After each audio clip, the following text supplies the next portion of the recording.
Rich Tehrani with TMC here. We are at CES 2012 in Las Vegas. On our program right now is Jay Friedman, and we are in the Audible Magic booth.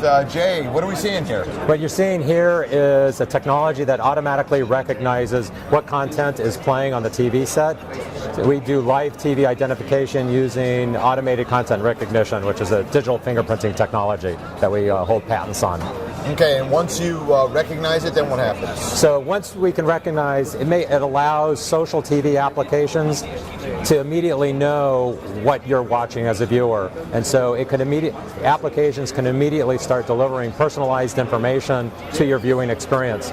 Of what's playing on what you're watching right now, what actor or actress is on screen at that moment, give you more information like filmography, what music is playing, and give you personalized recommendations on other content to watch. So, to I guess boil this down to things people are familiar with, it's kind of like a Shazam app, but for live TV, where you're able to not necessarily have a digital TV, and we're in this transitionary phase where a lot of TVs are not digital TVs and they don't have the ability to integrate with the web, so you kind of bring in the missing piece, and that is to figure out what's on the TV and then search the web and kind of bring that all together.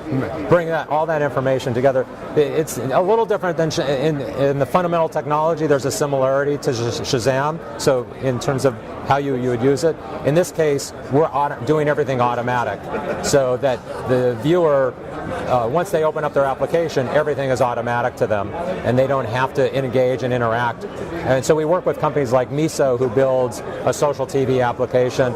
They've built our technology into their application that starts immediately serving up to the viewer. If you're watching CSI on Wednesday night at 8 p.m., it's starting to deliver you additional information, connecting you up with other viewers who are watching that same show, giving you more insight into what the show is about.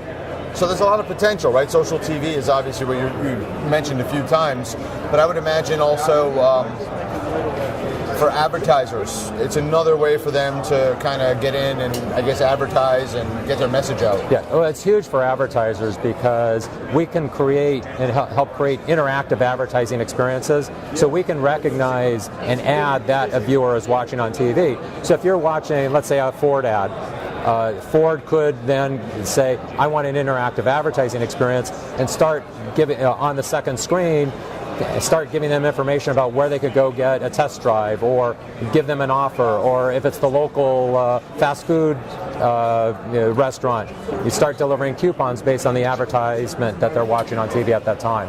And it's really interesting because now when you talk about the computer and assuming there's some kind of registration process, so Ford now has an idea who I am in my home, and they can actually determine that my demographics would fit within the right demographics for one of the cars to get a special offer, maybe a special financing, a special lease rate, because they know they can even do a credit or some kind of credit analysis on me and even give me that lease offer that's customized to me on my iPad while the TV's on. Instantaneously, yeah. They can bring all the information that they already know about you with that you're now watching the Ford commercial, which is the best time to deliver that information to the consumer. Absolutely. So what's next? What's the future of TV and computers? How do you see the future? But the whole future, TV and how TV is consumed is coming from all different sources. It's no longer just linear broadcast where you're watching NBC, ABC, CBS. It's over the top, Blu-ray, all different ways of getting content. The challenge for not just the consumer, but for the people who deliver the technology is to be able to know what is the viewer watching.